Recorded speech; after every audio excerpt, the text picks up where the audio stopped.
All right, we're back in Orlando today. 57 degrees outside. I'm tempted to not even go inside. But we've got a really cool tank inside. We call it our 12750 JW has been working on for a little while now. It's got a bunch of LPS. I kind of feel like it's not ready for a video, but the corals look incredible. If anything, we'll get to look at some really nice stuff. So let's go inside and find out.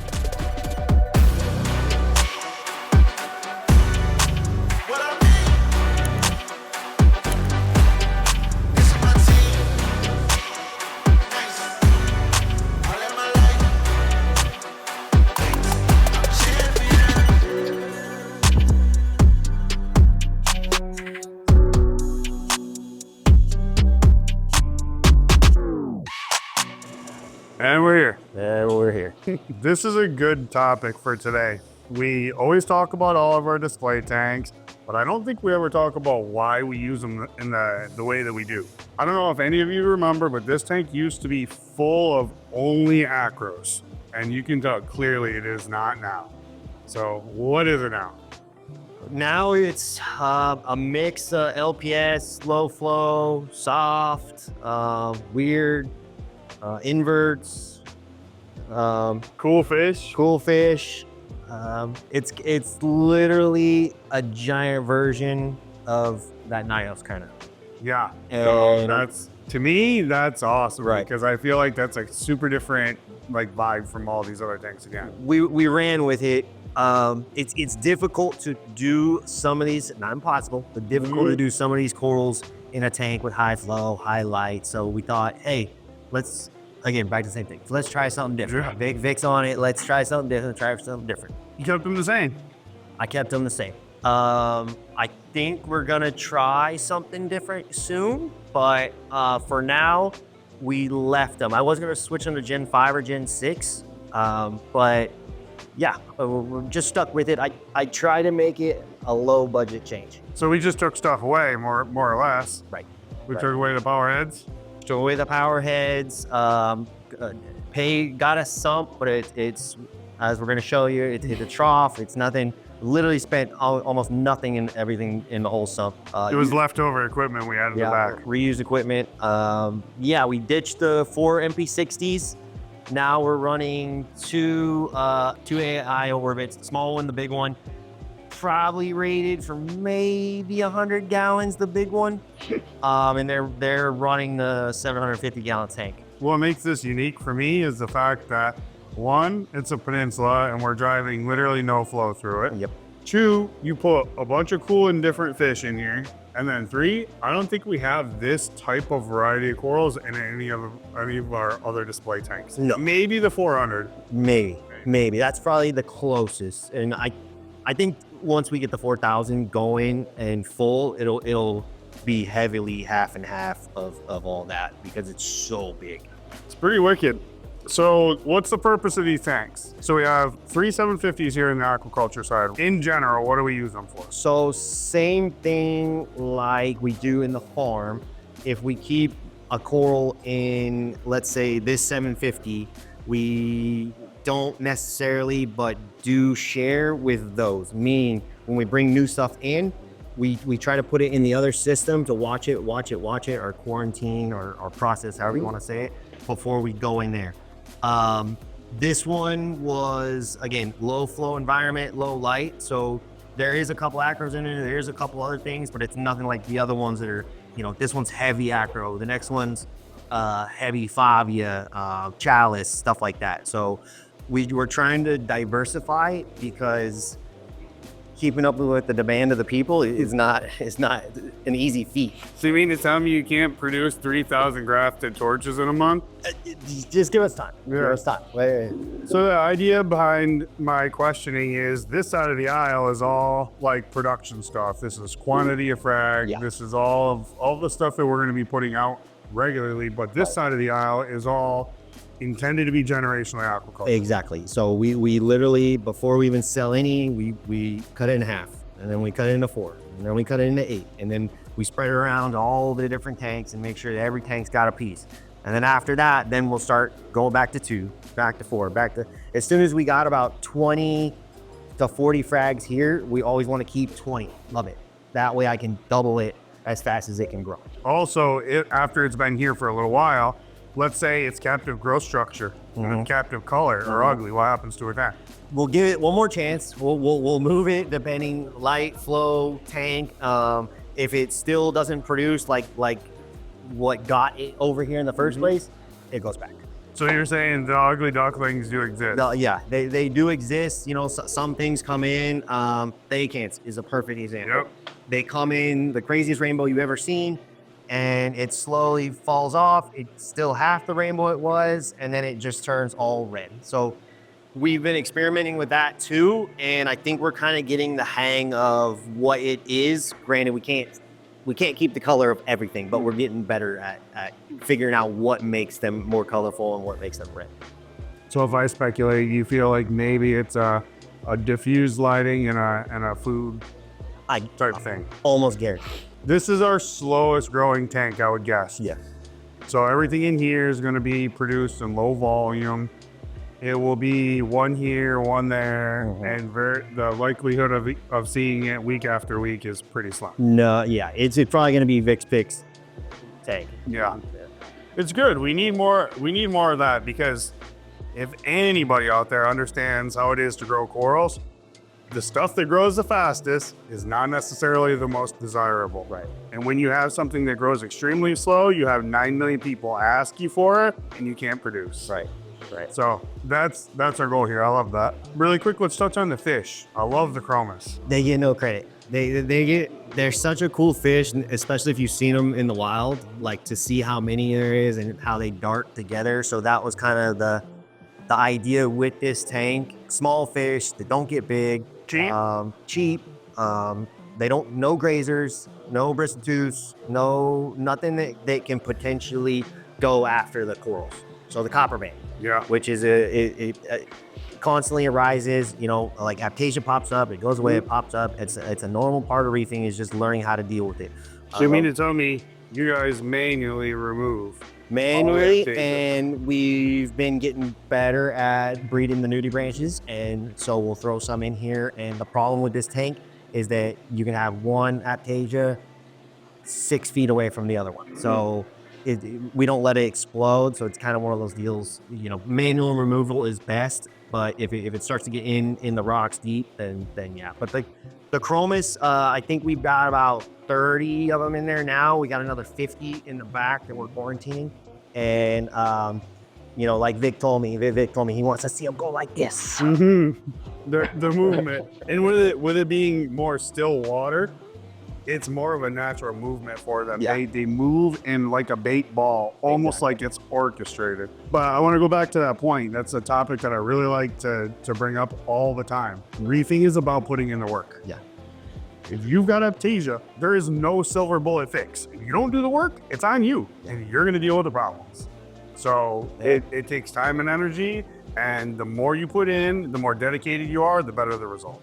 Can we look at the sump? Because I really think that everybody wants to see. Yeah, let's check it out, but don't laugh, okay? Don't laugh. All right, so this is it in all its glory. Look at this hack job. Hey, I did that, dude. Give me a break. Give me a break. Sawzall? Yeah. Yeah. That's pretty straight for a sawzall. I like it because it's simple. So it's really, I mean, look, this is a 110 gallon. There's a drain coming down from the tank. Yep. GFO reactor. Yep. Okay, so manage the phosphate levels. You've got 3-part solution, alk, calcium, magnesium. Yep. And then a top off. So that's it. Look, DIY at its best. It's full of Haitian rock. It's got little to no turnover. Anybody can do it. Anybody can do it. Nothing spectacular there. I'm really interested in those scullies. Yeah, that collection is insane. And they already look like some of them have been cut. What's up with that? So we give them a chance to be sold, and if for some reason they don't sell, we start fragging them. Some of these are nuts. Yeah. I mean, the one that's kind of like on the right-hand side above the master, kind of like an oblong donut. Yeah. I don't think I've ever seen them like that. No, that one's insane. Like now that we've sold a couple, we're gonna bring the other ones out and so they can get more light. You can see them better, but it's a really unique master. I think red, orange, yellow, blue, purple, green. You know, there's blue legs, astrias, Strauchus, Mexican turbos. We have starfish. We have flame scallops. We have the notorious squatsy hustle, the squat lobster. Oh, so he's just standing there like this the whole The time? west side. Do you have a favorite Aiken in here right now? I do have a favorite in here right now. It's not the most rainbowy, but the Asian one, the yellow one. Yeah, the one you're on right now, dude. That one in person is insane. But we just got a recent shipment of one that I can't wait to show you guys. Wow, that is wild, Jacob. It is not even gold. It's not even yellow. It's not even green. What's up with this Bauer Banky? Oh, why are you showing people that? Because I want a piece of that. Yeah, we got that a couple months ago, and it's pretty insane. We already started getting frags. We got most of them in the other displays, so the next round of frags, you'll be able to find online. Oh, there's mine. Yep. What did we call that again? Pit Viper? Yeah. The red and blue. Wow. Yeah. What else you got? What's up with these clowns? They're in literally everything. So we had In every they had coral. a great idea to try to put the pink carpet in here, and it was great. It did great for about, what was it, a month and a half. So I told Brant, I want that screensaver off of my Macintosh computer. It's got the NIMS all in the or the clowns all in the NIM. Yeah. And he looked at me like I was crazy, but he did it.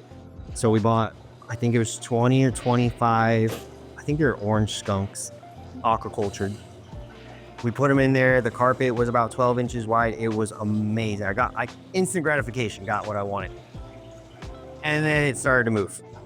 And at the first move, I made adjustments. I moved all these torches. I moved every single one. I let the carpet kind of do its thing. And then it moved again. And I just said, I can't do this anymore. There's too much money. So there is still one more in the back.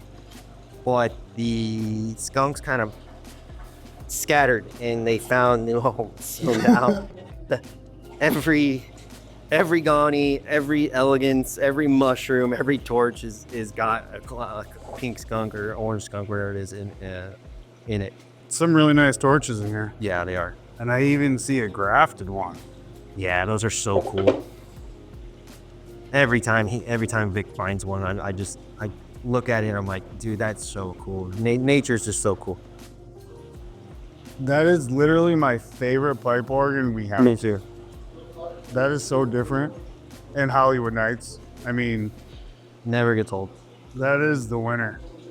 Look, if you take that coral and then you back up and you look at all these nice torches, they get all the press nowadays. It just stands out. I mean, I love the torch, don't get me wrong, but that, The next round of Ghanis too that we just got are going to be insane too.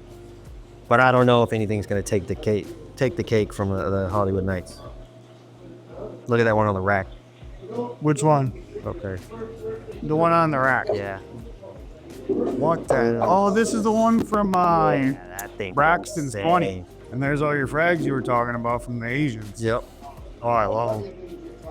Like I said, I'm having really good luck, dude. It's like a frag them. They keep their color. They fluff up literally an hour after I cut them. Symphilia wilsoni, that's really, Yeah. really, really nice. And that one's not too shabby either. Hidden under there. Wow. So before we move, you've got two things going on here that I keep seeing. Frags all over the bottom. There's Yep. Diaceras down here. And then over here in the corner, you've got all of our cosmic candy frags. Yep. Or 2B frags. What's going on with those? I try to let everything heal in here before I move it out. To me, the logo is the best of both worlds. You get that bright color, you get that cool, big ball look to it, but they don't die ever. I guess the only downside of them would be the aggression. Oh, if they touch another coral, yeah, they're pretty Yeah, aggressive. nothing loses to that. I mean, nothing wins. Maybe a Yuma. Maybe. Maybe. Speaking of Yumas, Yeah, those are you pretty- literally are a hoarder. Hey, man, I just work here.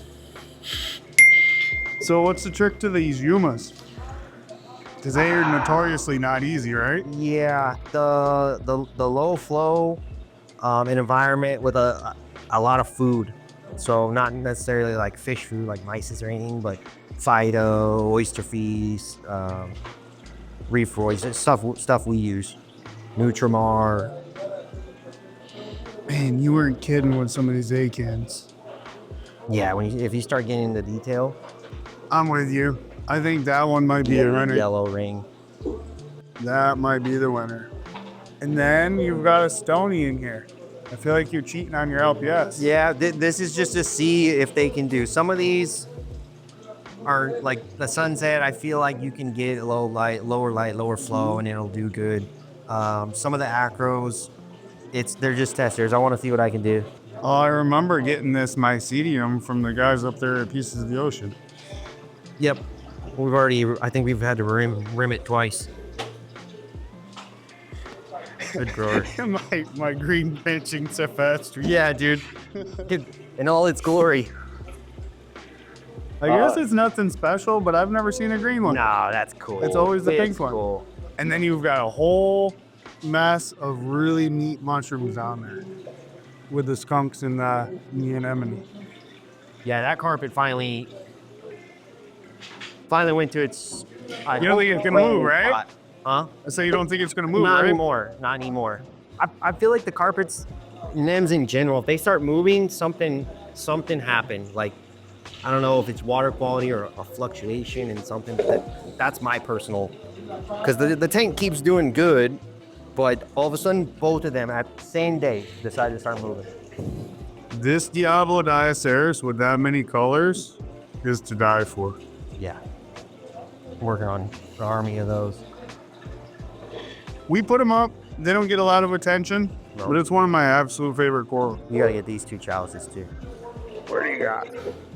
Which one? Blue and green one. Saxifora? Oh man, dude, that thing. Is that what that is? No, Echinomorpha. Yeah, it only came. Yeah, you're right. It only came with that one eye, and then that was notorious to be difficult, and it's just been shooting out eyes.